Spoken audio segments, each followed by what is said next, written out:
ಜನಧ್ವನಿ ಸಮುದಾಯ ಬಾನುಲಿ ಕೇಂದ್ರ ಪ್ರಸ್ತುತಪಡಿಸುತ್ತಿರುವ ಹರಿವೆ ಜೀವನ ಸರಣಿ ಕಾರ್ಯಕ್ರಮ.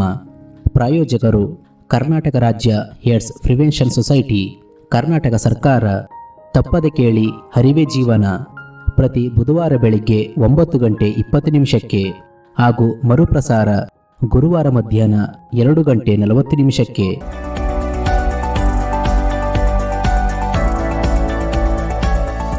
ಆತ್ಮೀಯ ಜನಧ್ವನಿ ಕೇಳುಗರಿಗೆಲ್ಲ ನಮಸ್ಕಾರ. ಇದು ನಿಮ್ಮ ನೆಚ್ಚಿನ ಹಾಗೂ ಮೈಸೂರಿನ ಮೊಟ್ಟಮೊದಲ ಸಮುದಾಯ ಬಾನುಲಿ ಕೇಂದ್ರ ಜನಧ್ವನಿ 90.8 ಕಂಪನಾಂಕದಲ್ಲಿ ಸರಗೂರಿನಿಂದ ಪ್ರಸಾರವಾಗುತ್ತಿದೆ. ನಾನು ನಿಮ್ಮ ಬಾನುಲಿ ಗೆಳತಿ ಅನಿತಾ ಸರಗೂರು. ಎಂದಿನಂತೆ ತಮಗೆಲ್ಲರಿಗೂ ಆರೋಗ್ಯದಂಗಳ ಕಾರ್ಯಕ್ರಮಕ್ಕೆ ಆತ್ಮೀಯವಾದ ಸ್ವಾಗತ.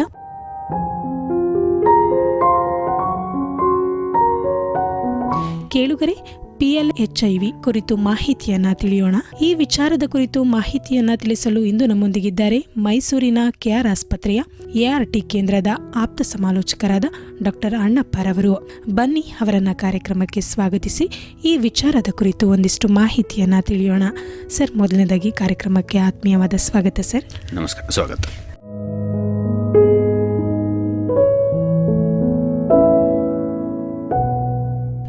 ಈ ದಿನ ನಾವು PLHIV ಅನ್ನೋದ್ರ ಕುರಿತು ಮಾಹಿತಿಯನ್ನು ತಿಳಿಯೋಕೆ ಮುಂದಾಗಿದ್ದೀವಿ. ಹಾಗಿದ್ರೆ ಈ PLHIV ಅಂದರೆ ಏನು ಅಂತ ನಮಗೆ ಮತ್ತು ನಮ್ಮ ಕೇಳುಗರಿಗೆ ತಿಳಿಸ್ಬೋದಾ ಸರ್? ಖಂಡಿತ ತಿಳಿಸೋಣ ಮೇಡಮ್. PLHIV ಅಂದರೆ ಪೀಪಲ್ ವಿತ್ ಲಿವಿಂಗ್ HIV ಅಂತ. ಅಂದರೆ HIV ಒಟ್ಟಿಗೆ ಯಾರು ಜೀವನ ಮಾಡ್ತಾ ಇದ್ದಾರೆ, HIV ಇಟ್ಕೊಂಡು ಯಾರು ಜೀವನ ನಡೆಸ್ತಾ ಇದ್ದಾರೆ, ಸೊ ಅವರನ್ನು ನಾವು PLHIV ಅಂತ ಕರಿತೀವಿ. ಓಕೆ, ಹಾಗಿದ್ರೆ ಈ HIV ಪತ್ತೆಯಾದ ತಕ್ಷಣ ಚಿಕಿತ್ಸೆಯನ್ನು ಆರಂಭಿಸಲೇಬೇಕಾ, ಹೇಗೆ ಸರ್? ಇದ್ರ ಬಗ್ಗೆ ಮಾಹಿತಿಯನ್ನು ನೀಡೋದಾದರೆ. ಮೇಡಮ್, ಆ್ಯಕ್ಚುಲಿ ಮೊದಲೆಲ್ಲ ಹೇಗಿತ್ತು ಅಂದರೆ PLHIV ಅಂದರೆ ಅದು CD4 ಲೆವೆಲ್ ಮೇಲೆ ಟ್ರೀಟ್ಮೆಂಟ್ನ ಕೊಡ್ತಾಯಿದ್ರು ಹಿಂದೆ 2006ನೇ ಇಸ್ವಿ 7ನೇ ಇಸ್ವಿಲೆಲ್ಲ. ಸೊ ಈಗ 2016ನೇ ಇಸ್ವಿಯಿಂದ ಸೊ ಟೆಸ್ಟ್ ಆ್ಯಂಡ್ ಟ್ರೀಟ್ ಅಂತ ಮಾಡಿದ್ದಾರೆ. ಈ ನ್ಯಾಕೋದವರು ಟೆಸ್ಟ್ ಆ್ಯಂಡ್ ಟ್ರೀಟ್ ಅಂತ ಮಾಡಿದ್ದಾರೆ. HIV ಕಂಡ ತಕ್ಷಣ ಟ್ರೀಟ್ಮೆಂಟ್ನ ಶುರು ಮಾಡಬೇಕು ಅಂತ ಮಾಡಿದ್ದಾರೆ ಈಗ. ಸೊ ಈಗ HIV ಇದೆ ಅಂತ ಗೊತ್ತಾದ ತಕ್ಷಣ, ಪರೀಕ್ಷೆಯಾಗಿ ಅದರಲ್ಲಿ HIV ಇದೆ ಅಂತ ಗೊತ್ತಾದ ತಕ್ಷಣ ಸೊ ART ಚಿಕಿತ್ಸೆಯನ್ನು ಪ್ರಾರಂಭ ಮಾಡಿದ್ರೆ ಸೊ ಇನ್ನು ಜಾಸ್ತಿ ವರ್ಷ ಅವರು ಬದುಕ್ಬೋದು, ಚೆನ್ನಾಗಿ ಇರ್ಬೋದು, ಅವ್ರ ಲೈಫ್ ಆರಾಮಾಗಿ ಲೀಡ್ ಮಾಡ್ಬೋದು ಅನ್ನೋ ಉದ್ದೇಶದಿಂದ ಸೊ ಈಗ ಇಮಿಡಿಯೇಟಾಗಿ ಟ್ರೀಟ್ಮೆಂಟ್ ಸ್ಟಾರ್ಟ್ ಮಾಡಲಿಕ್ಕೆ ಸೊ ಎಲ್ಲ ವ್ಯವಸ್ಥೆಗಳಿದೆ ಸರ್ಕಾರದಲ್ಲಿ. ಓಕೆ, ಹಾಗಿದ್ರೆ ಈಗ PLHIV ವ್ಯಕ್ತಿಗಳು ಸಾಮಾನ್ಯವಾಗಿ ಜೀವನ ನಡೆಸ್ಬೋದಾಗಿದ್ರೆ? ಮೇಡಮ್, ಖಂಡಿತ ನಡೆಸ್ಬೋದು. ಸೊ ನಾವೀಗ ನೋಡಿ 2004ನೇ ಇಸ್ವಿಯಿಂದ ಕೆಲಸ ಮಾಡ್ತಾ ಇದ್ದೀವಿ ಇದರಲ್ಲಿ. HIV ಅವ್ರದ್ದು ಟ್ರೀಟ್ಮೆಂಟ್ ಸೆಕ್ಷನಲ್ಲೇ ಕೆಲಸ ಮಾಡ್ತಾ ಇದ್ದೀವಿ. ಸೊ ಆಗ ಟ್ರೀಟ್ಮೆಂಟ್ ತಗೊಳ್ತಾ ಇದ್ದವರು ಈಗಲೂ ಕೂಡ ತಗೊಳ್ತಾ ಇದ್ದಾರೆ, ಚೆನ್ನಾಗೇ ಇದ್ದಾರೆ ಎಲ್ಲ. ಸೊ ಹಾಗಾಗಿ ಖಂಡಿತವಾಗಿ ಚೆನ್ನಾಗಿ ಜೀವನ ನಡೆಸ್ಬೋದು. HIV ಒಟ್ಟಿಗೆ ಏನು ಅಂದರೆ ಟ್ರೀಟ್ಮೆಂಟ್ ಕರೆಕ್ಟಾಗಿ ತೊಗೊಳ್ಬೇಕಷ್ಟೆ. ಟ್ರೀಟ್ಮೆಂಟ್ನ ಸರಿಯಾಗಿ ತೊಗೊಂಡ್ರೆ ಅವ್ರ ಆರೋಗ್ಯದಲ್ಲಿ ಚೆನ್ನಾಗಿರ್ತಾರೆ, ಸೊ ಲಾಂಗ್ ಟರ್ಮ್ ಬದುಕ್ಬೋದು, ಸೊ ಜೀವನ ಶೈಲಿನ ಚೆನ್ನಾಗಿ ನಡೆಸ್ಕೊಂಡು ಹೋಗ್ಬೋದು, ಏನು ಸಮಸ್ಯೆ ಇಲ್ಲ ಮೇಡಮ್. ಓಕೆ, ಹಾಗಿದ್ರೆ ಈ ಚಿಕಿತ್ಸೆಯ ಸಮಯದಲ್ಲಿ ಆಹಾರ ಯಾಕಷ್ಟು ಮುಖ್ಯ ಆಗಿರುತ್ತೆ ಅನ್ನೋದ್ರ ಬಗ್ಗೆ ಮಾಹಿತಿ ನೀಡ್ಬೋದಾ? ಮೇಡಮ್, ಏನಾಗಿರುತ್ತೆ, ಕೆಲವರಿಗೆ ನ್ಯೂಟ್ರಿಷನ್ ಪ್ರಾಬ್ಲಮ್ ಇರುತ್ತೆ. ಹಳ್ಳಿಲಿರ್ತಾರೆ, HIV ಬಾಧಿತರಾಗಿರ್ತಾರೆ, ಸೊ ಟ್ರೀಟ್ಮೆಂಟ್ ತೊಗೊಳ್ತಿರ್ತಾರೆ, ನ್ಯೂಟ್ರಿಷನ್ ಬೇಕಾಗುತ್ತೆ ಮುಖ್ಯವಾಗಿ. ಸೊ ನಮ್ಮದು HIV ಮಾತ್ರ ಏನು ಮಾಡುತ್ತೆ, HIV ವೈರಸ್ನ ಕಡಿಮೆ ಮಾಡೋದ್ರಿಂದ ಬಟ್ ನ್ಯೂಟ್ರಿಷನ್ ಬೇಕೇ ಬೇಕು ದೇಹಕ್ಕೆ. ಸೊ ಹಾಗಾಗಿ ನ್ಯೂಟ್ರಿಷನ್ಗೆ ಹೆಚ್ಚಿನ ಗಮನ ಕೊಡಲಿಕ್ಕೆ ಹೇಳ್ತೀವಿ. ಸೊ ಮೊಳಕೆ ಕಾಳುಗಳನ್ನ ತಿನ್ನಿ, ಸೊಪ್ಪು ತರಕಾರಿಗಳನ್ನ ತಿನ್ನಿ. ಈಗ ಕೆಲವು ನಾನ್ ವೆಜಿಟೇರಿಯನ್ ಇರ್ತಾರೆ, ಸೊ ಅದನ್ನು ಕೂಡ ನಾನ್ ವೆಜ್ಜನ್ನು ಕೂಡ ತಿನ್ಬೋದು. ಮೀನು, ಮೊಟ್ಟೆ, ಕೋಳಿ, ಮಾಂಸ ಏನೇನಿದೆ ಅವ್ರಿಗೆ ಏನೇನು ಸಿಗುತ್ತೆ ಅವರ ಇದರಲ್ಲಿ, ಅವ್ರ ಏರಿಯಾದಲ್ಲಿ ಏನೇನು ಸಿಗುತ್ತೆ ಅದನ್ನು ಬಳಸ್ಕೊಳ್ಳಿಕ್ಕೆ ನಾವೆಲ್ಲ ಕೌನ್ಸಿಲಿಂಗ್ ಮಾಡಿ ಹೇಳ್ತೀವಿ ಅವ್ರಿಗೆ. ನಮ್ಮ ಕ್ಲೈಂಟ್ಗಳು ಯಾರು ಬರ್ತಾರೆ ಅವರಿಗೆ ಕೌನ್ಸಿಲಿಂಗ್ ಮಾಡಿ. ಸೊ ಅದಕ್ಕೋಸ್ಕರ ನ್ಯೂಟ್ರಿಷನ್ ತುಂಬ ಮುಖ್ಯ ಆಗಿರುತ್ತೆ. ಸೊ ಯಾಕೆಂದರೆ ಮೊದಲಿಂದ ಅವ್ರಿಗೆ HIV ವೈರಸ್ಸು ಅವ್ರ ದೇಹದೊಳಗಡೆ ಇರೋದ್ರಿಂದ ಇಮ್ಯುನಿಟಿನ ಕಡಿಮೆ ಮಾಡಿಬಿಟ್ಟಿರುತ್ತೆ. ಸೊ ನಾವು ಟ್ರೀಟ್ಮೆಂಟ್ ಹಾಕಿದ್ಮೇಲೆ ಇಮ್ಯುನಿಟಿ ಹೆಚ್ಚಾಗ್ತಾ ಹೋಗುತ್ತೆ, ಜೊತೆಗೆ ನ್ಯೂಟ್ರಿಷನ್ ಕೊಡೋದ್ರಿಂದ ಇನ್ನು ಬೇಗ ಇಮ್ಯುನಿಟಿ ಹೆಚ್ಚಾಗ್ತಾ ಹೋಗುತ್ತೆ ಅವ್ರಿಗೆ. ಸೊ ಆರೋಗ್ಯದಲ್ಲಿ ಅವ್ರದ್ದು ಚೆನ್ನಾಗಿರಲಿಕ್ಕೆ ಅನುಕೂಲ ಆಗುತ್ತೆ. ಬೇರೆ ಬೇರೆ ತೊಂದರೆಗಳು ಬರುತ್ತೋ ಅದೆಲ್ಲ ಕಾಪಾಡೋದಿಲ್ಲ, ತಡೆಗಟ್ಟುತ್ತೆ. ಸೊ ಹಾಗಾಗಿ ಈ ಆಹಾರ ಕ್ರಮ ಹೆಚ್ಚಿನಾಗಿ ಮುಖ್ಯವಾಗಿತ್ತು. ಓಕೆ ಸರ್, ಮಾತಾಡ್ತಾ ಹೇಳಿದ್ರಿ CD4 ಮತ್ತು ವೈರಲ್ ಲೋಡ್ ಪರೀಕ್ಷೆಗಳು ಹೇಗೆ ಮುಖ್ಯ ಅನ್ನೋದ್ರ ಬಗ್ಗೆ ಮಾಹಿತಿನ ನೀಡೋದಾದ್ರೆ ಸರ್? ಒಂದೇನೆಂದರೆ ಈ HIV ಇದೆ ಅಂತ ಗೊತ್ತಾದ ತಕ್ಷಣ ಈಗ ನಮ್ಮ ಸರ್ಕಾರಿ ICTCಗಳಲ್ಲಿ ICTC ಪರೀಕ್ಷೆನ ಮಾಡಿಸ್ಕೊಡ್ತಾರೆ, HIV ಪರೀಕ್ಷೆ ಮಾಡ್ತಾರೆ. ಅಲ್ಲಿ ನಮ್ಮ ಆಪ್ತ ಸಮಾಲೋಚಕರು ಇರ್ತಾರೆ, ಅವ್ರು ಕೌನ್ಸಿಲಿಂಗ್ ಮಾಡಿಬಿಟ್ಟು ಕಳಿಸ್ಕೊಡ್ತಾರೆ. ಪಾಸಿಟಿವ್ ಅಂದ ತಕ್ಷಣ ಅವ್ರಿಗೆ ಕೌನ್ಸಿಲಿಂಗ್ ಮಾಡಿ ಮಾನಸಿಕವಾಗಿ ಧೈರ್ಯ ಕೊಟ್ಟು ಸೊ ಅವರನ್ನು ART ಕೇಂದ್ರಗಳಿಗೆ ಕಳಿಸ್ಕೊಡ್ತಾರೆ. ಸೊ ART ಕೇಂದ್ರಗಳಲ್ಲಿ ಏನಾಗುತ್ತೆ, ಕೆಲವು ಪರೀಕ್ಷೆಗಳಾಗುತ್ತೆ, ಕಿಡ್ನಿ, ಲಿವರು, ಅದೇ ಥರ CD4 ಪರೀಕ್ಷೆ ಆಗುತ್ತೆ. ಅಂದರೆ CD4 ಅಂದರೆ ಎಷ್ಟಿದೆ ಅಂತ. ಈಗ ನಮ್ಮ ಬಿಳಿ ರಕ್ತ ಕಣದೊಳಗಡೆ CD4 ಸೆಲ್ಸ್ ಇರುತ್ತೆ, ಕ್ಲಸ್ಟರ್ ಡಿಫ್ರೆನ್ಷಿಯೇಟ್ 4 ಸೆಲ್ಸ್ ಅಂತ ಹೇಳ್ತೀವಿ. ಸೊ ಅದು ಬಿಳಿ ರಕ್ತ ಅದು ಕಡಿಮೆ ಆಗಂಗೆ ನಮ್ಮ ಬಿಳಿ ರಕ್ತ ಕಣ ಕಡಿಮೆ ಆಗ್ತಾ ಹೋಗುತ್ತೆ. ಯಾಕೆ ನಮ್ಮದು ಸೋಲ್ಜರ್ ಇದ್ದಂಗೆ, ಯಾರು ಬಿಳಿ ರಕ್ತ ಕಣ ನಮ್ಮ ದೇಹನ ಕಾಪಾಡಲಿಕ್ಕೆ ಸೈನಿಕರಿದ್ದಂಗೆ. ಸೊ ಅವು ಕಡಿಮೆ ಆದಾಗ ಏನಾಗುತ್ತೆ, ಅದೆಷ್ಟಿದೆ ಅಂತ ಪರೀಕ್ಷೆ ಮಾಡಲಿಕ್ಕೆ ನಾವು CD4 ಪರೀಕ್ಷೆ ಅಂತ ಮಾಡ್ತೀವಿ. ಆ CD4 ಪರೀಕ್ಷೆ ಮಾಡಿ, ಸೊ CD4 ಪರೀಕ್ಷೆ 2-3 ಇದರಲ್ಲಿ ಆಗುತ್ತೆ. ಒಂದು ಏನು ಕಾರಣಕ್ಕೆ ಅಂದರೆ, ಸೊ CD4 ನಮಗೆ 100ಕ್ಕಿಂತ ಒಳಗೆ ಬಂದರೆ ಫಂಡಾಸ್ಕೋಪಿ ಅಂತ ಒಂದು ಪರೀಕ್ಷೆ ಮಾಡಬೇಕಾಗುತ್ತೆ. ಸೀಮಿ ರೆಟಿನೈಟಿಸ್ ಏನಾರು ಇದೆಯಾ ನೋಡಬೇಕಾಗುತ್ತೆ. ಸೊ ಅದರ ಲೆವೆಲ್ ಹೇಗಿದೆ, HIV ಪ್ರಮಾಣ ಹೇಗಿದೆ ಅಂತ ಒಂದು ಅಂದಾಜು ಮಾಡಲಿಕ್ಕೆ ನಮಗೆ CD4 ಬೇಕಾಗುತ್ತೆ. ಸೊ ಅದಕ್ಕೋಸ್ಕರ ಫಸ್ಟ್ ಮೊದಲು ಬಂದ ತಕ್ಷಣ CD4 ಪರೀಕ್ಷೆಯನ್ನು ಮಾಡಿಸ್ತೀವಿ.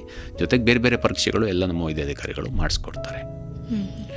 ಸೊ ಇನ್ನೊಂದು ಹೇಳಿದ್ರೆ ನೀವು ವೈರಲ್ ಲೋಡ್ ಅಂತ.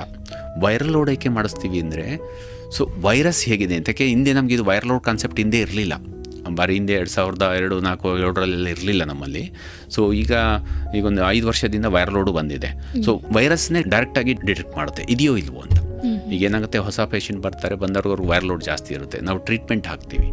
ಟ್ರೀಟ್ಮೆಂಟ್ ಶುರು ಮಾಡಿ 6 ತಿಂಗಳು ಟ್ರೀಟ್ಮೆಂಟ್ ತೊಗೊಂಡಾದ್ಮೇಲೆ ಅದು ವೈರಸ್ ಸಪ್ರೆಸ್ ಆಗಿದೆಯೋ ಇಲ್ವೋ ಅಂತ ಸೊ ವೈರಲ್ ಲೋಡ್ ಪರೀಕ್ಷೆ ಮಾಡಿಸ್ತೀವಿ.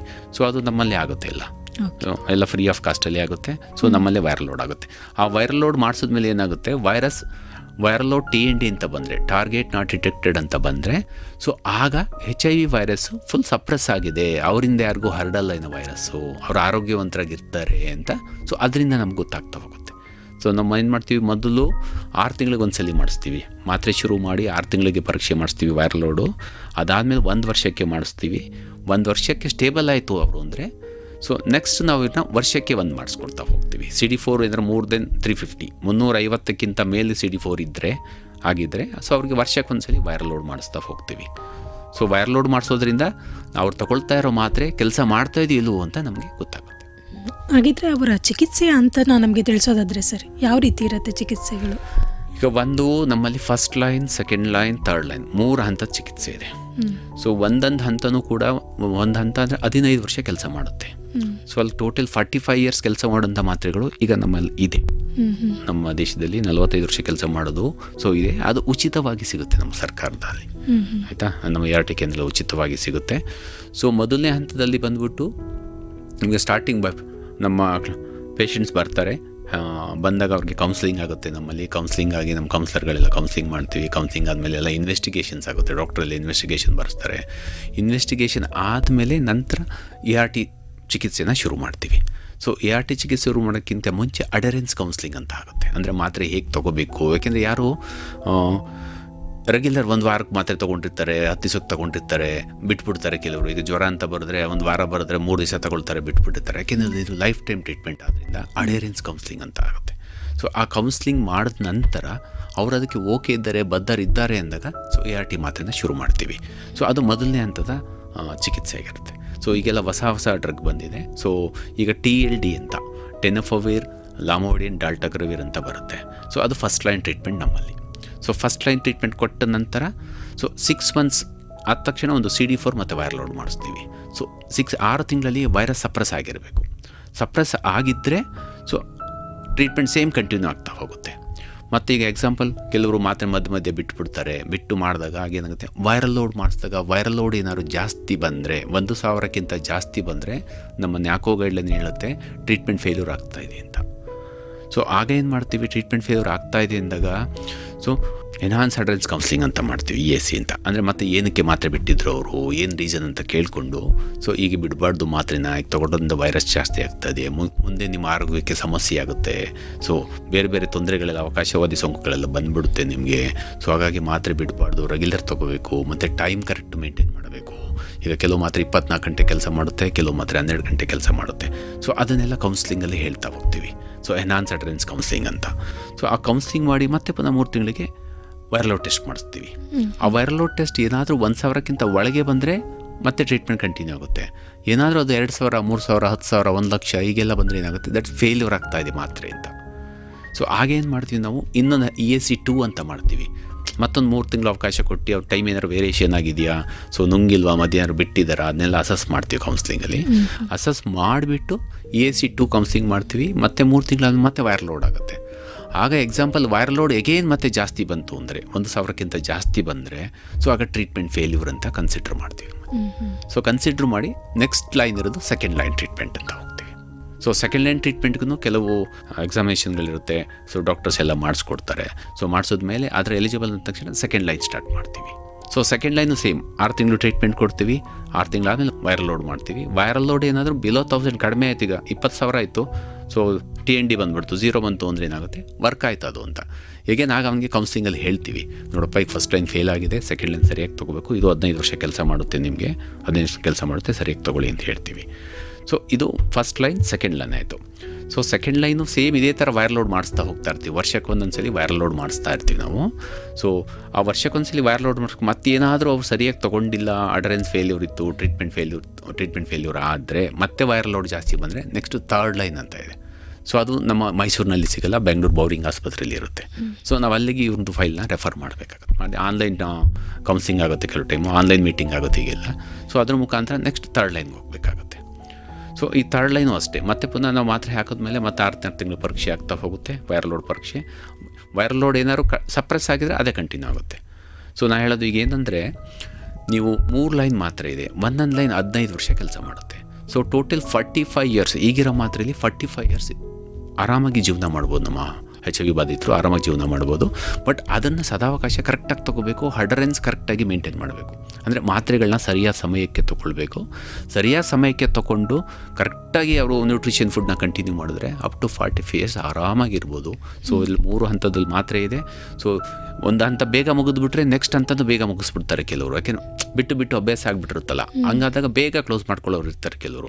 ಸೊ ಅದಕ್ಕೆ ನಾವು ಹೇಳೋದೇನು ಅಂದರೆ, ಸರಿಯಾಗಿ ನಿಯಮಿತವಾಗಿ ಮಾತ್ರೆಗಳನ್ನ ಸರಿಯಾದ ಸಮಯಕ್ಕೆ ತೊಗೊಂಡು ನ್ಯೂಟ್ರಿಷನ್ ಫುಡ್ಡನ್ನ ಕರೆಕ್ಟಾಗಿ ತೊಗೊಂಡ್ರೆ ಸೊ ಖಂಡಿತ PLHಗಳು ಆರಾಮಾಗಿ ಬದುಕ್ಬೋದು, ನಾರ್ಮಲ್ ಮನುಷ್ಯರ ಥರನೇ ಜೀವನ ಮಾಡ್ಬೋದು ಇತ್ತೀಚಿನ. ಹಾಗಿದ್ರೆ ಇದ್ರ ಜೊತೆಗೆ ಈಗ ಆಹಾರ ಕ್ರಮ ಆಗಿರ್ಬೋದು ಮತ್ತು ಮಾತ್ರೆ ಚಿಕಿತ್ಸೆ ಆಗಿರ್ಬೋದು, ಅದ್ರ ಜೊತೆಗೆ ನಿಯಮಿತ ತಪಾಸಣೆ ಎಷ್ಟು ಮುಖ್ಯ ಆಗಿರುತ್ತೆ ಸರ್? ಹೌದು, ಖಂಡಿತ ನೀವು ಹೇಳಿದ್ದು ತುಂಬ ಒಳ್ಳೆಯದು.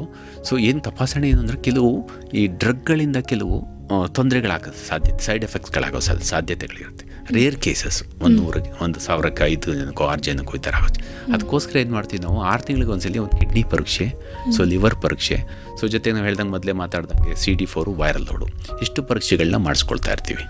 ಸೊ ಇದರಲ್ಲಿ ಏನಾರು ತೊಂದರೆಗಳಾಗ್ತಿದೆ ಅಂದರೆ ಮಾತ್ರ ಬೇರೆ ಚೇಂಜ್ ಮಾಡಿಕೊಡ್ತೀವಿ. ಸೊ ಹಾಗಾಗಿ ತಪಾಸಣೆ ಭಾರಿ ಮುಖ್ಯ ಇರುತ್ತೆ. ಯಾಕೆಂದರೆ ಸೈಡ್ ಎಫೆಕ್ಟ್ಸ್ ಯಾವ ಮಾತ್ರೆ ತೊಗೊಂಡ್ರೂ ಇದ್ದೇ ಇರುತ್ತೆ ನಿಮ್ಗೆ. ಇದರಲ್ಲಿ ಅಂತಲ್ಲ, ಈಗ ನೋವಿನ ಮಾತ್ರೆ ತೊಗೊಂಡ್ರೆ ಕಿಡ್ನಿ ಮೇಲೆ ತೊಂದರೆ ಆಗುತ್ತೆ.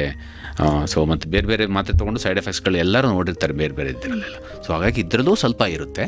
ಅದನ್ನೇನು ಅಂದರೆ, ನಾವು ಮೊದಲೇ ಅಡರೆನ್ಸ್ ಕೌನ್ಸಿಲಿಂಗಲ್ಲಿ ಹೇಳಿರ್ತೀವಿ ಅವ್ರಿಗೆ, ಈ ಮಾತ್ರೆ ತೊಗೊಂಡು ಕೆಲವ್ರಿಗೆ ಈಗ ಆಗೋ ಸಾಧ್ಯತೆ ಇರುತ್ತೆ, ಕೆಲವ್ರಿಗೆ ಕಿಡ್ನಿ ಮೇಲೆ ತೊಂದರೆ ಆಗೋ ಸಾಧ್ಯತೆ ಇರುತ್ತೆ, ಕೆಲವ್ರಿಗೆ ಮೂಳೆ ಮೇಲೆ ತೊಂದರೆ ಆಗೋ ಸಾಧ್ಯತೆ ಇರುತ್ತೆ.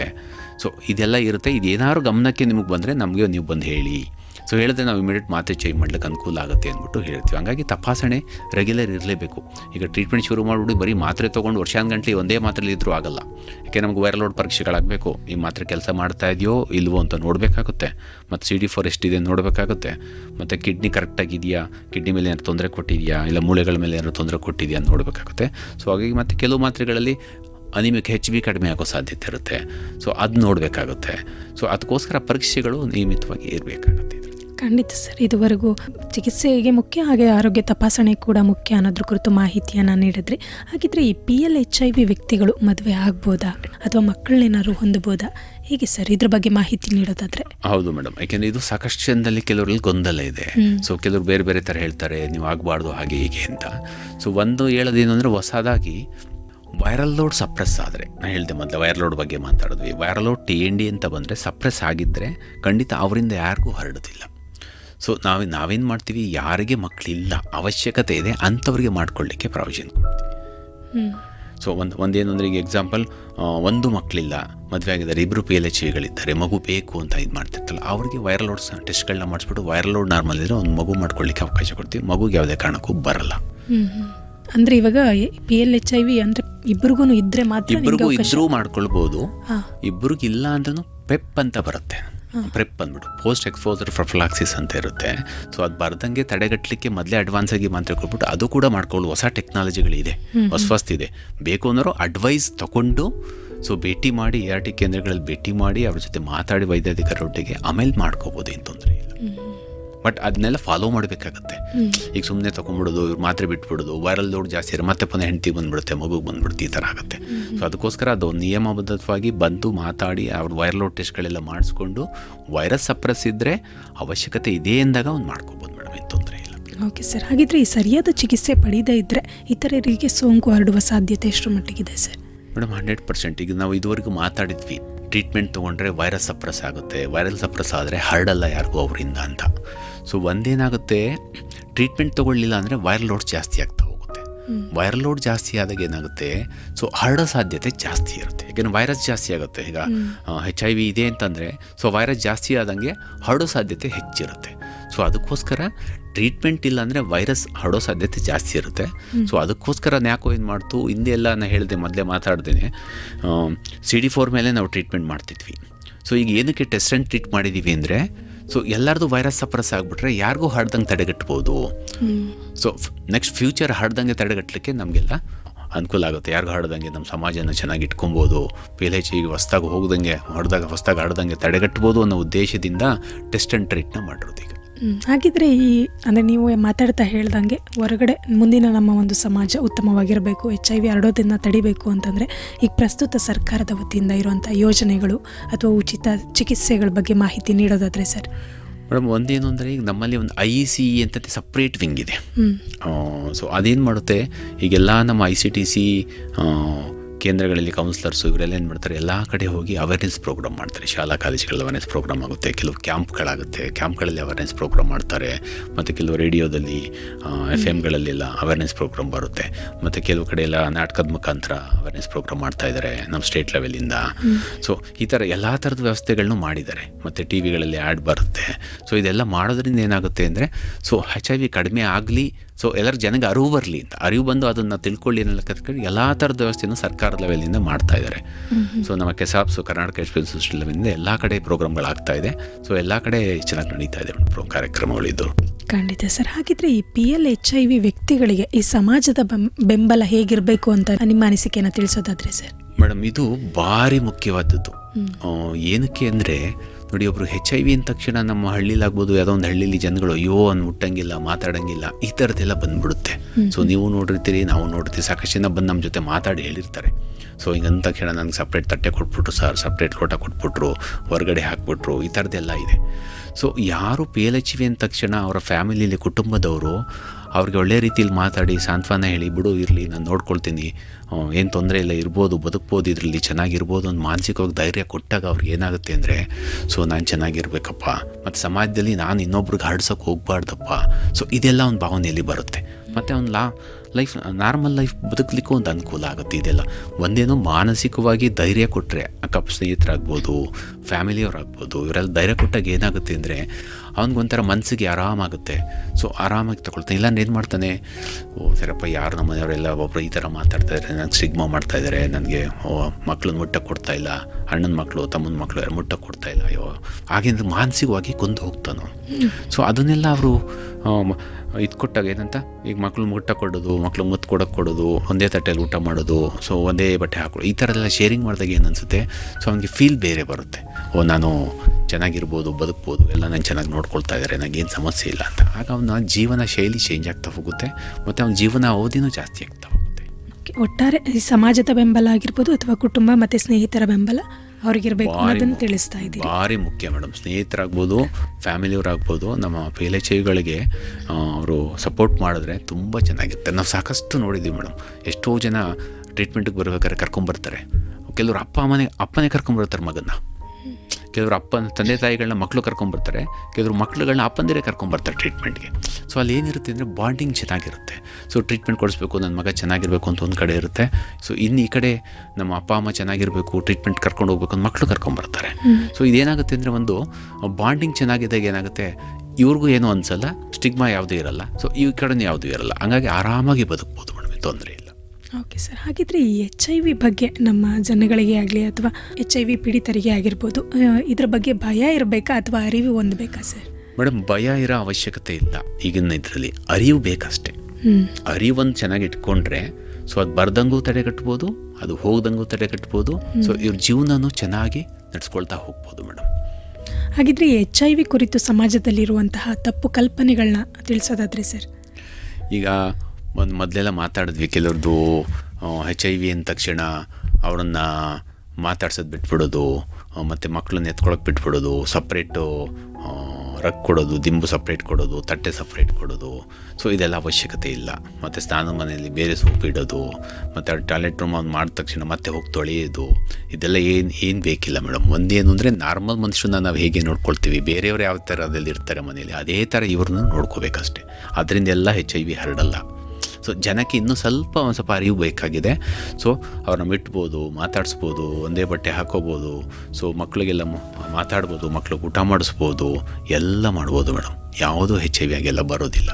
ಸೊ ಅದರಲ್ಲೂ ಮುಖ್ಯವಾಗಿ ನಾನು ಹೇಳ್ದಂಗೆ HIV ಫಸ್ಟ್ ಒಂದ್ಸಲಿ ಡೌಟ್ ಇರೋರೆಲ್ಲ, ಅನುಮಾನ ಇರೋಲ್ಲ, ಒಂದು ಪರೀಕ್ಷೆ ಮಾಡಿಸ್ಕೊಂಡ್ರೆ ಒಳ್ಳೆಯದು. ನಮ್ಮ ICTCಗಳಿಗೆ ಹೋಗಿ ಒಂದು ಪರೀಕ್ಷೆ ಮಾಡಿಸ್ಕೊಂಡು ಸೊ ಆಮೇಲೆ ಮುಂದಕ್ಕೆ ಒಂದು ಇದು ಮಾಡ್ಕೊಳ್ಳಿ. ಯಾಕೆಂದರೆ ಎಲ್ಲ ಕಡೆ ಗೌಪ್ಯತೆ ಕಾಪಾಡ್ತಾರೆ. ನಮ್ಮ ICTC ಕೇಂದ್ರಗಳಾಗಿರ್ಬೋದು, ART ಕೇಂದ್ರಗಳಾಗಿರ್ಬೋದು. ಸೊ ಅಲ್ಲೆಲ್ಲ ಗೌಪ್ಯತೆ ಇರುತ್ತೆ. ಅಂದರೆ ಟೆಸ್ಟ್ ಮಾಡಿಸ್ಕೊಂಡ್ರೂ ಕೂಡ ಯಾರಿಗೂ ಹೇಳೋಕ್ಕೆ ಹೋಗಲ್ಲ, ಸೀಕ್ರೆಟಾಗಿ ಇಟ್ಟಿರ್ತಾರೆ. ಅವ್ರಿಗೆ ಮಾತ್ರ ಗೊತ್ತಿರುತ್ತೆ. ಅವ್ರು ಏನಾರು ಅವರು ಹೇಳ್ಬೋದು ನಮ್ಮ ಇನ್ನೊಬ್ರಿಗೆ ಅಂದರೆ ಆಗ ಮಾತ್ರ ಹೇಳ್ತಾರೆ ಅಷ್ಟೇ ನಮ್ಮ ಆಪ್ತ ಸಮಾಲೋಚಕರು, ಇಲ್ಲಾಂದರೆ ಯಾರಿಗೂ ಹೇಳಲಿಕ್ಕಿಲ್ಲ. ಸೊ ಹಾಗಾಗಿ ಹೋಗಿ ಒಂದು ಪರೀಕ್ಷೆನೂ ಮಾಡಿಸ್ಕೊಳ್ಬೋದು. ಯಾರ್ಯಾರಿಗೆ ಬೇಕು ಅಂತ ಅನಿಸುತ್ತೆ, ಮಾಡಿಸ್ಕೋಬೇಕು ಅಂತ ಅನಿಸುತ್ತೆ, ಅನುಮಾನ ಇರುತ್ತೆ, ಅವರೆಲ್ಲ ಹೋಗಿ ಒಂದು ಪರೀಕ್ಷೆ ಮಾಡಿಸ್ಕೊಳ್ಬೋದು ಮೇಡಮ್. ಓಕೆ ಸರ್, ಹಾಗಿದ್ರೆ ಇದುವರೆಗೂ ಸಮಾಜದಲ್ಲಿ ಏನೆಲ್ಲ ತಪ್ಪು ಕಲ್ಪನೆಗಳಿದೆ ಅನ್ನೋದ್ರ ಕುರಿತು ಮಾಹಿತಿಯನ್ನು ನೀಡಿದ್ರಿ. ಹಾಗಿದ್ರೆ HIV ಇರುವವರು ಇತರರಿಗೆ ಸೋಂಕು ಹರಡದಂತೆ ಏನೆಲ್ಲ ಮುಂಜಾಗ್ರತೆ ಕ್ರಮಗಳನ್ನ ವಹಿಸಬೇಕಾಗುತ್ತೆ ಸರ್? ಒಂದು ಮೇಡಮ್, HIV ಇರೋರು ನಮ್ಮ ಮೊದಲೇ ಹೇಳ್ದಂಗೆ ಫಸ್ಟ್ ಇರೋದು ಟ್ರೀಟ್ಮೆಂಟ್. ಸೊ ಒಂದು ಟ್ರೀಟ್ಮೆಂಟ್ ತೊಗೊಳ್ಬೇಕು. ಸೊ ಟ್ರೀಟ್ಮೆಂಟ್ ತೊಗೊಂಡ್ರೆ ವೈರಸ್ ಸಪ್ರೆಸ್ ಆಗುತ್ತೆ 6 ತಿಂಗಳೊಳಗಡೆ, ಆಮೇಲೆ ಯಾರಿಗೂ ಹರಡ್ದಂಗೆ ಇದಾಗುತ್ತೆ. ಸೊ ಎರಡನೇದೊಂದು ಬಂದ್ಬಿಟ್ಟು, ಈಗ ಎಕ್ಸಾಂಪಲ್ ಗಂಡಂಗೆ ಇರುತ್ತೆ, ಹೆಂಡ್ತಿಗೆ ಇರಲ್ಲ. ಸೊ ಅವ್ರೇನು ಮಾಡಬೇಕು, ಸೊ ಅವ್ರ ಲೈಂಗಿಕ ಸಂಪರ್ಕ ಬೆಳೆಸಬೇಕಾದ್ರೆ ಸೊ ಅವ್ರು ಕಾಂಡಮ್ನ ಬಳಸಬೇಕಾಗುತ್ತೆ. ಅದನ್ನು ಹೇಳ್ಕೊಡ್ತೀವಿ ಅವ್ರಿಗೆಲ್ಲ, ಕೌನ್ಸಿಲಿಂಗಲ್ಲಿ ಹೇಳಿರ್ತೀವಿ, ಮತ್ತು ಅದೆಲ್ಲ ಉಚಿತವಾಗಿ ಸಿಗಂಗೆ ನಮ್ಮಲ್ಲಿ ವ್ಯವಸ್ಥೆ ಮಾಡಿರ್ತೀವಿ. ಸೊ ಇಷ್ಟು ಎರಡೂ ಮಾಡಿದ್ರೆ ಅದು ಹರಡ್ದಂಗೆ ತಡೆಗಟ್ಟಲಿಕ್ಕೆ ಅನುಕೂಲ ಆಗುತ್ತೆ. ಸೊ ಮೂರನೇದು, ಕೆಲವರೆಲ್ಲ ಈ ಟ್ರಕ್ ಡ್ರೈವರ್ಸು ಇವರೆಲ್ಲ ಲಾಂಗ್ ಟ್ರಿಪ್ ಹೋಗಿರ್ತಾರೆ, ಬರೋದು 1 ತಿಂಗಳು 2 ತಿಂಗಳು ಎಲ್ಲ ಆಗುತ್ತೆ. ಸೊ ಅಂಥ ಟೈಮಲ್ಲಿ ಅವ್ರಿಗೆ ಸೆಕ್ಷುವಲ್ ನೀಡ್ಸ್ ಬೇಕಾಗುತ್ತೆ. ಸೊ ಅವ್ರಿಗೆಲ್ಲ ಕೌನ್ಸಿಲಿಂಗ್ ಮಾಡಿರ್ತೀವಿ. ಸೊ ಈ ಥರದಲ್ಲಿದ್ದರೆ ಸ್ವಲ್ಪ ಕಂಟ್ರೋಲ್ ಮಾಡ್ಕೊಂಡು ಬಂದು ಮನೇಲಿ ಇದು ಮಾಡ್ಕೊಳ್ಳಿ. ಸೊ ಈ ಥರಕ್ಕೆಲ್ಲ ಹೇಳ್ಕೊಡ್ತೀವಿ. ಇಲ್ಲ ಏನಾರು ಹೊರಗಡೆ ಒಂದು ಇರೋದು ಬಳಸ್ಕೊಳ್ಳಿ. ಸೊ ಈ ಥರದ್ದೆಲ್ಲ ಹೇಳ್ಕೊಟ್ಟಿರ್ತೀವಿ ಅವ್ರಿಗೆ, ಕೌನ್ಸಿಲಿಂಗಲ್ಲೆಲ್ಲ ಹೇಳ್ತೀವಿ. ಸೊ ಹಾಗಾಗಿ ಅದನ್ನ ಫಾಲೋ ಮಾಡಿಕೊಂಡ್ರೆ ಮೇಡಮ್ 100% ನಮ್ಮದು 0ಗೆ ಬರೆಸ್ಬೋದು. ಓಕೆ ಸರ್, ಹಾಗಿದ್ರೆ ಈ ನಿಯಮಿತ ಚಿಕಿತ್ಸೆ ಪಡೆದರೆ ಜೀವನ ಗುಣಮಟ್ಟ HIV ಪೀಡಿತರಿಗೆ ಹೇಗಿರುತ್ತೆ ಸರ್? ಮೇಡಮ್, ನಾವು ಮೊದಲೇ ಮಾತಾಡ್ದಂಗೆ ಟ್ರೀಟ್ಮೆಂಟ್ನೇ ತಗೊಂಡ್ರೆ 100% ಈಗ ನಾವು ಈಗ ನೋಡ್ತಾ ಇರೋ ಪ್ರಕಾರ, ಈಗ ನಾವು ನೋಡಿ ಕೆಲವು ಕೇಸ್ಗಳನ್ನು ನೋಡ್ತೀವಿ, ಕೆಲವರು 2002ರಲ್ಲಿ 1998ರಲ್ಲೆಲ್ಲ ಶುರು ಮಾಡ್ಕೊಂಡ್ರು ಇದ್ದಾರೆ ಟ್ರೀಟ್ಮೆಂಟು. ಸೊ ಟಿಲ್ ನಾವು ಈಗಲೂ ತೊಗೊಳ್ತಾ ಇದ್ದಾರೆ ಟ್ರೀಟ್ಮೆಂಟು. ಅಲ್ಲಿಗೆ ಎಷ್ಟು ವರ್ಷ ಆಯಿತು ನಮಗೆ? 2000 ಅಂದ್ರೂ ಇವತ್ತು 2026 ವರ್ಷದಿಂದ ಟ್ರೀಟ್ಮೆಂಟ್ ತೊಗೊಳ್ತಾ ಇದ್ದಾರೆ. ಕೆಲವರು ಇನ್ನೂ ಫಸ್ಟ್ ಲೈನಲ್ಲೇ ಇದ್ದಾರೆ ಟ್ರೀಟ್ಮೆಂಟು. ಸೊ ಅಲ್ಲಿಗೆ ಇನ್ನೂ ಲೈಫ್ ಅವ್ರದ್ದು ಇನ್ನೂ 20 ವರ್ಷ ಇರುತ್ತೆ, ತೊಂದರೆ ಇಲ್ಲ ಮೇಡಮ್. ಸೊ ಟ್ರೀಟ್ಮೆಂಟ್ ಒಂದು ಸರಿಯಾಗಿ ತೊಗೊಂಡ್ರೆ ಅವ್ರ ಲೈಫ್ ಚೆನ್ನಾಗ್ತಾ ಹೋಗ್ತಾ ಇರುತ್ತೆ. ಆ ಮಾತ್ರೆಯಿಂದ ಆಗೋ ಏನಾದ್ರು ಸೈಡ್ ಎಫೆಕ್ಟ್ಸ್ಗಳೇನಾದ್ರು ಇದ್ದರೆ ಅದನ್ನ ಬೇಗ ಬಂದು ತೋರಿಸ್ಕೊಳ್ಬೇಕಷ್ಟೇ ನಮ್ಮಲ್ಲಿ. ಸೊ ನಮ್ಮಲ್ಲಿ ತೋರಿಸ್ಕೊಂಡ್ರೆ ಅವ್ರು ಆರಾಮಾಗಿ ಜೀವನ ಶೈಲಿನ ನಾರ್ಮಲ್ ಮನುಷ್ಯರ ಥರನೇ ನಡ್ಕೊಂಡು ಹೋಗ್ಬೋದು. ಈಗ ಎಕ್ಸಾಂಪಲ್ BP ಶುಗರ್ಗೆ ಹೇಗೆ ಮಾತ್ರೆ ತೊಗೊಳ್ತೀವಿ ಮೇಡಮ್, ಆ ಥರ ಈಗ ಅಷ್ಟೇ ಶುಗರ್ಗೂ ಇದಕ್ಕೂ ಅಷ್ಟೇ, HIV BP ಶುಗರ್ಗೆ ಹೇಗೆ ಮಾತ್ರೆ ತೊಗೊಳ್ತೀವಿ, HIV ಅದೇ ಥರ ನಾವು ಮಾತ್ರೆ ತೊಗೊಂಡ್ರೆ ಸೊ ಆರೋಗ್ಯನ ಚೆನ್ನಾಗಿ ಇಟ್ಕೊಳ್ಬೋದು, ಜೀವನ ಶೈಲಿನ ಬದಲಾವಣೆ ಮಾಡ್ಕೊಂಡು ಹೋಗ್ಬೋದು. ನಾರ್ಮಲ್ ನಾವು ಹೇಳೋದೆಲ್ಲ ಹೇಗೆ ಅಂದರೆ, ನಿಮ್ಮ ಲೈಫಲ್ಲಿ ಈಗ HIV ಬಂತು ಅಂದ ತಕ್ಷಣ ಅವ್ನು ಏನು ಮಾಡ್ತಾನೆ, ಸ್ವಲ್ಪ ಡಿಪ್ರೆಸ್ ಆಗ್ತಾನೆ. ಏನೋ ಪ್ಲ್ಯಾನ್ ಮಾಡ್ಕೊಂಡಿರ್ತಾನೆ, ಆಗಕ್ಕೆ ಮಾಡಬೇಕು, ಬೇರೆ ಏನೋ ಉದ್ಯೋಗ ಮಾಡಬೇಕು, ಬೇರೆ ಏನೋ ಬೆಳಿಬೇಕು, ಅದೆಲ್ಲ ಅಯ್ಯೋ ಇದೇನೋ ಆಗಲ್ವಲ್ಲಪ್ಪ, ನನ್ನ ಲೈಫ್ ಮುಗ್ದೋಯ್ತು ಅಂತ ಇರುತ್ತೆ. ಸೊ ನಮ್ಮ ಹತ್ರ ಬಂದಮೇಲೆ ನಾವು ಪಾಸಿಟಿವ್ ಕೌನ್ಸಿಲಿಂಗ್ ಮಾಡ್ತೀವಿ. ಕೌನ್ಸಿಲಿಂಗ್ ಆದಮೇಲೆ ಬಿಹೇವಿಯರಲ್ ಕೌನ್ಸಿಲಿಂಗ್ ಮಾಡ್ತೀವಿ. ಸೊ ಈ ಕೌನ್ಸಿಲಿಂಗ್ ಆದಮೇಲೆ ಅವರೇ ಕೆಲವರು ಬಂದು ಹೇಳ್ತಾರೆ, ಸರ್ ನೀವು ಅವತ್ತು ನಾನು ಏನೋ ಯೋಚನೆ ಮಾಡಿಬಿಟ್ಟಿದ್ದೆ, ಮುಗೀತು ನನ್ನ ಲೈಫು, ಮುಗೀತು ನಂದು ಏನೂ ಆಗಲ್ಲ ಅಂತ. ಈಗ ಏನಿಲ್ಲ ಸರ್, 2 ಮಕ್ಕಳಿದ್ದಾರೆ, ಮಕ್ಕಳು ಮಾಡ್ಕೊಂಡಿದ್ದೀವಿ. ಸೊ ಆರಾಮಾಗಿ ತೋಟ ಎಲ್ಲ ಮಾಡಿದ್ದೀನಿ, ಚೆನ್ನಾಗಿ ಮಾಡಿದ್ದೀನಿ ಸರ್, ಒಳ್ಳೆ ಡೆವಲಪ್ ಆಗಿದೆ, ಹೊಸ ಮನೆ ಕಟ್ಕೊಂಡಿದ್ದೀನಿ. ಬಂದು ಸುಮಾರು ಜನ ಬಂದು ಇನ್ವಿಟೇಷನ್ ಕೊಡ್ತಾರೆ, ಗೃಹಪ್ರವೇಶಕ್ಕೆ ಬನ್ನಿ ಸರ್, ಮಕ್ಕಳು ಮದುವೆ ಮಾಡ್ತಿರ್ತಾರೆ, ಮದುವೆಗೆ ಬನ್ನಿ ಸರ್. ಸೊ ಈ ಥರ ಎಲ್ಲ ಇದ್ದಾರೆ. ಸೊ ಹಂಗಾಗಿ ಜೀವನ ಆರಾಮಾಗಿರ್ಬೋದು ಮೇಡಮ್. HIV ಬಂದಿದೆ ಅಂದ ತಕ್ಷಣ ಅದರಿಂದ ಯೋಚನೆ ಮಾಡಿಕೊಂಡು ಅದನ್ನೇ ಕೊರ್ಕೊಂಡು ಕೂತ್ಕೊಳ್ಳೋದು ಬೇಕಿಲ್ಲ, ಅವಶ್ಯಕತೆ ಇಲ್ಲ. ಸೊ ನಾನು ಇದರಲ್ಲಿ ಇನ್ನೊಂದು ಕೆಲವು ಹೇಳೋದೇನು ಅಂದರೆ, ಕೆಲವು ಹೆಣ್ಮಕ್ಳಿಗೆ ಏನು ಹೇಳ್ತೀವಿ ಅಂದರೆ, ಸ್ವಲ್ಪ ಯೋಚನೆ ಜಾಸ್ತಿ ಮಾಡ್ತಾ ಕೂತ್ಕೊಂಡ್ಬಿಡ್ತಾರೆ. HIV ಬಂತು ಅಂದ ತಕ್ಷಣ ಯೋಚನೆ ಮಾಡ್ತಾರೆ. ಯೋಚನೆ ಮಾಡೋ ಅವಶ್ಯಕತೆ ಇಲ್ಲ. ಟ್ರೀಟ್ಮೆಂಟ್ ಇದೆ, ಬನ್ನಿ ಟ್ರೀಟ್ಮೆಂಟ್ ತೊಗೊಳ್ಳಿ. ಸೊ ಜೀವನ ಶೈಲಿ ಚೆನ್ನಾಗಿ ಇಟ್ಕೊಳ್ಳಿ, ಸಾಕಷ್ಟು ವರ್ಷ ಬದುಕ್ಬೋದು. ಸೊ ಇನ್ನೊಂದು 7-8-9 ವರ್ಷದಲ್ಲಿ ಕ್ಯೂರಬಲ್ ಇಂಜೆಕ್ಷನ್ ಬರ್ಬೋದು. ಇಂಜೆಕ್ಷನ್ ಬರೋ ಸಾಧ್ಯತೆ ಇದೆ. ಸೊ ಬರ್ಬೋದು. ಅಲ್ಲಿ ತನಕ ಟ್ರೀಟ್ಮೆಂಟ್ ಕಂಟಿನ್ಯೂ ಮಾಡ್ಕೊಂಡ್ರೆ ಮುಂದಕ್ಕೆ ಖಾಲಿನೇ ವಾಸಿಯಾಗ್ಬೋದು, ಗೊತ್ತಿಲ್ಲ. ಯಾಕೆಂದರೆ ಹೊಸ ಸ್ಟಡಿಗಳು ಆಗ್ತಾ ಇರುತ್ತೆ, ರಿಸರ್ಚ್ ಆಗ್ತಾ ಇರುತ್ತೆ. ಸೊ ಬರ್ಬೋದು. ಸೊ ಹಂಗಾಗಿ ಒಂದು ಒಳ್ಳೆ ರೀತಿಯಲ್ಲಿ ಬಂದು ಎಲ್ಲ ಟ್ರೀಟ್ಮೆಂಟ್ ತೊಗೊಂಡು ಚೆನ್ನಾಗಿದ್ರೆ ಖಂಡಿತ ಚೆನ್ನಾಗಿರ್ಬೋದು. ಹೌದು, ಖಂಡಿತ ಸರ್. ನೀವು ಒಬ್ಬ ಆಪ್ತ ಸಮಾಲೋಚಕರಾಗಿರೋದ್ರಿಂದ, ಅಂದರೆ ಈ HIV ಪೀಡಿತರಿಗೆ ಈ ಆಪ್ತ ಸಮಾಲೋಚನೆ ಎಷ್ಟು ಮುಖ್ಯ ಅಂತ ತಿಳಿಸ್ಬೋದಾ ಸರ್? ಮೇಡಮ್, ಒಂದು ಈ ಬೇಸ್ ಹೆಂಗೆ ಅಂದರೆ, HIV ಪ್ರೋಗ್ರಾಮ್ನಲ್ಲಿ ಈ ಕೌನ್ಸಿಲಿಂಗ್ ಇದೇನೇ ಮೇಯ್ನ್ ಅಡಿಪಾಯ. ಯಾಕೆಂದರೆ ಕೌನ್ಸ್ಲಿಂಗಿಂದನೇ ಇದು ಪ್ರೋಗ್ರಾಮ್ ನಿಂತಿರೋದೇ ಕೌನ್ಸ್ಲಿಂಗಿಂದ ಮೇಜರ್ ಆಗಿ. ಬಟ್ ಏನು ನೋಡಿ, ಒಬ್ಬರು ಈಗ ಎಕ್ಸಾಂಪಲ್ ನಾನೇ ಅಂತ ಇಟ್ಕೊಳ್ಳಿ, ನನಗೆ ಏನಾದ್ರು HIV ಬಂತು ಅಂದರೆ ಸೊ ನನ್ನ ಮನಸ್ಸಲ್ಲಿ ಎಷ್ಟೆಲ್ಲ ದುಃಖಗಳಾಗುತ್ತೆ, ಏನೇನೆಲ್ಲ ತಲೆ ಓಡ್ತಾ ಇರುತ್ತೆ, ಬ್ರೈನ್ ಎಲ್ಲೆಲ್ಲೋ ಓಡ್ತಾ ಇರುತ್ತೆ. ಅಯ್ಯೋ ಮನೆಗೆ ಗೊತ್ತಾಗ್ಬಿಡುತ್ತಾ, ಅವ್ರಿಗೆ ಗೊತ್ತಾಗ್ಬಿಡುತ್ತಾ, ಇವ್ರಿಗೆ ಗೊತ್ತಾಗ್ಬಿಟ್ರೆ ಹೇಗಿರ್ತೀನಿ ಬದುಕ್ತೀನಿ ಅಂತ ಇದರಲ್ಲಿ ಆಪ್ತ ಸಮಾಲೋಚನೆಗೆ ಬಂದಾಗ ಆಪ್ತ ಸಮಾಲೋಚಕರು ಅವ್ರ ಮನಸ್ಸಿನಲ್ಲಿರೋದನ್ನು ಹೊರಗೆ ತೆಗೆದು ಸೊ ಏನೇನಿದೆ, ಹೇಗೆಲ್ಲ ಇರ್ಬೋದು, ಹೇಗೆಲ್ಲ ಬದುಕ್ಬೋದು ಅಂತ ಆ ಕೌನ್ಸ್ಲಿಂಗ್ ಮಾಡ್ತಾರಲ್ಲ, ಸೊ ಅದು ತುಂಬ ಮುಖ್ಯ ಆಗಿರುತ್ತೆ ಮೇಡಮ್. ನಿಜ. ಒಂದು ಏನಂದರೆ, ಎಷ್ಟು ನಮ್ಮ ಕ್ಲೈಂಟ್ಗಳು ಬಂದು ತುಂಬ ಖುಷಿ ಪಡ್ತಾರೆ, ಸರ್ ನಿಮ್ಮಿಂದ ನೀವು ಅವತ್ತು ಮಾತಾಡೋದ್ರಿಂದ ನಮ್ಮ ಜೀವನ ಇವತ್ತು ಚೆನ್ನಾಗಾಯಿತು, ನಿಮ್ಮಿಂದ ನಾವು ಬದುಕಿದ್ದೀವಿ. ಸೊ ಈ ಥರ ಎಲ್ಲ ಹೇಳ್ತಾ ಹೋಗ್ತಾರೆ, ನೀವೆಲ್ಲ ನಮ್ಗೆ ದೇವರಿದ್ದಂಗೆ ಸರ್. ಅಂದರೆ ಏನಕ್ಕೆ ಅಂದರೆ ಆ ಕೌನ್ಸ್ಲಿಂಗ್ ಅನ್ನೋದು ಇದೆ ನೋಡಿ, ಸೊ ಅದು ತುಂಬ ಇಂಪಾರ್ಟೆಂಟು ಮೇಡಮ್. ಯಾರಿಗೇ ಆದರೂ ಅಷ್ಟೇ ಅಲ್ಲ, ನಮಗೆ ಬೇರೆದಾದ್ರೂ ನಮಗೂ ಅಷ್ಟೇ ಕೌನ್ಸ್ಲಿಂಗ್ ಬೇರೆ ಕಡೆಯಿಂದ ಬೇರೆ. ನಾವೀಗ HIV ಕಾರ್ಯಕ್ರಮದಲ್ಲಿ ನಾವು ಕೌನ್ಸಿಲರಾಗಿ ಕೆಲಸ ಮಾಡ್ತಾಯಿದ್ದೀವಿ, ನಾವು ಇದಕ್ಕೆ ಸಂಬಂಧಪಟ್ಟಂಗೆ ಕೌನ್ಸಿಲಿಂಗ್ ಮಾಡ್ತೀವಿ. ನಮಗೂ ಬೇರೆ ಏನಾದ್ರು ಸಮಸ್ಯೆಗಳಾದಾಗ ಅಲ್ಲೋದಾಗ ಅವ್ರು ನೀಟಾಗಿ ನಾನು ಕೌನ್ಸಿಲಿಂಗ್ ಮಾಡಿ ನನ್ನ ಮನಸ್ಸಿಗೆ ಖುಷಿ ಆದಾಗ ಸೊ ನಾನು ಚೆನ್ನಾಗಿರ್ತೀನಿ ಅಂದಾಗ ಏನು ಅನಿಸುತ್ತೆ, ನನಗೂ ಅವ್ರಿಗೆ ಥ್ಯಾಂಕ್ಸ್ ಹೇಳ್ತೀನಿ. ಸೊ ಹಾಗಾಗಿ ಕೌನ್ಸಿಲಿಂಗ್ ತುಂಬ ಮುಖ್ಯ ಇರುತ್ತೆ ಮೇಡಮ್. ಅದರಲ್ಲೂ ಈ HIV ಕಾರ್ಯಕ್ರಮದಲ್ಲಂತೂ ಸೊ ಕೌನ್ಸಿಲಿಂಗ್ ತುಂಬ ಮುಖ್ಯ. ಖಂಡಿತ ಸರ್, ಸಾಕಷ್ಟು ವಿಚಾರವನ್ನು ಇದುವರೆಗೂ ನಮಗೆ ತಿಳಿಸ್ಕೊಟ್ಟಿದ್ದೀರಿ. ಕಾರ್ಯಕ್ರಮದ ಕೊನೆಯ ಹಂತಕ್ಕೆ ಬಂದಿದ್ದೀವಿ. ಕೊನೆಯದಾಗಿ ನಮ್ಮ ಜನಧ್ವನಿ ಕೇಳುಗರಿಗೆ ಅಥವಾ HIV ಪೀಡಿತರಿಗೆ ನಿಮ್ಮ ಸಲಹೆ ಅಥವಾ ಸಂದೇಶನ ತಿಳಿಸೋದಾದರೆ ಸರ್? ಖಂಡಿತ. ಈಗ ಯಾರು LHIVಗಳಿದ್ದಾರೆ, ಆಲ್ರೆಡಿ HIV ಟ್ರೀಟ್ಮೆಂಟ್ ತೊಗೊಳ್ತಾ ಇದ್ದೀರಾ, ಅವರು ರೆಗ್ಯುಲರಾಗಿ ತೊಗೊಳ್ಳಿ. ಸೊ ನಿಯಮಿತವಾಗಿ ನಾವು ಏನು ಟೈಮ್ಗೆ ಹೇಳಿರ್ತೀವಿ ಆ ಟೈಮ್ಗೆ ಡೈಲಿ ಬೆಳಿಗ್ಗೆ ಒಂದಿರುತ್ತೆ, ಇಲ್ಲ ಕೆಲವ್ರಿಗೆ ಬೆಳಿಗ್ಗೆ ರಾತ್ರಿ ಇರುತ್ತೆ, ಅದನ್ನ ಸರಿಯಾಗಿ ತೊಗೊಳ್ಳಿ. ಖಂಡಿತ ಸರಿಯಾಗಿ ತೊಗೊಂಡ್ರೆ ನಿಮ್ಮ ಜೀವನ ಬೇರೆ ಮನುಷ್ಯರು ಎಷ್ಟು ವರ್ಷ ಬದುಕ್ಬೋದು. ನಾರ್ಮಲಾಗಿ HIV ಇಲ್ಲದವ್ರು ನೀವು ಅಷ್ಟು ವರ್ಷ ಖಂಡಿತ ಬದುಕ್ಬೋದು. ಸೊ ಅದು ಮಧ್ಯೆ ಕರೆಕ್ಟಾಗಿ ಬಂದು ಪರೀಕ್ಷೆಗಳನ್ನ ಮಾಡಿಸ್ಕೊಳ್ಳಿ. ಸೊ ಚೆನ್ನಾಗಿದ್ದರೆ ಖಂಡಿತ ನೀವು ನಾರ್ಮಲ್ ಲೈಫ್ನ ಲೀಡ್ ಮಾಡ್ಬೋದು ಅಂತ ನಾನು ಹೇಳಕ್ಕೆ ಇಷ್ಟಪಡ್ತೀನಿ ಮೇಡಮ್. ಭಾಳ ಸಂತೋಷ ಸರ್, ಇಷ್ಟೊತ್ತು ನಮ್ಮ ಜೊತೆ ಇದ್ದು ಅರಿವೇ ಜೀವನ ಆರೋಗ್ಯದಂಗಳ ಕಾರ್ಯಕ್ರಮದಲ್ಲಿ ಭಾಗವಹಿಸಿ PLHIV ಕುರಿತು ಸಾಕಷ್ಟು ಮಾಹಿತಿಯನ್ನು ನಮಗೆ ಮತ್ತು ನಮ್ಮ ಕೇಳುಗರಿಗೆ ತಿಳಿಸ್ಕೊಟ್ಟಿದ್ದೀರಿ. ಅದಕ್ಕಾಗಿ ತುಂಬ ಹೃದಯದ ಧನ್ಯವಾದಗಳು ಸರ್. ನಮಸ್ಕಾರ.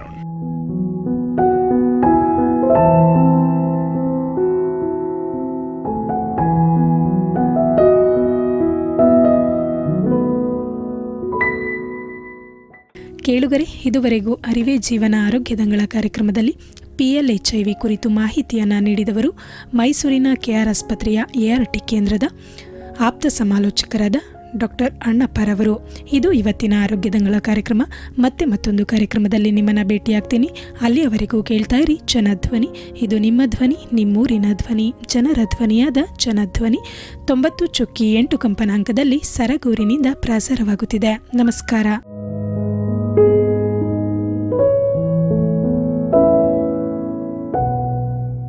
ಜನಧ್ವನಿ ಸಮುದಾಯ ಬಾನುಲಿ ಕೇಂದ್ರ ಪ್ರಸ್ತುತಪಡಿಸುತ್ತಿರುವ ಹರಿವೆ ಜೀವನ ಸರಣಿ ಕಾರ್ಯಕ್ರಮ.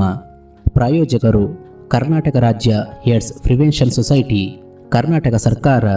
ತಪ್ಪದೆ ಕೇಳಿ ಹರಿವೆ ಜೀವನ ಪ್ರತಿ ಬುಧವಾರ ಬೆಳಿಗ್ಗೆ 9:20 ಹಾಗೂ ಮರುಪ್ರಸಾರ ಗುರುವಾರ ಮಧ್ಯಾಹ್ನ 2:40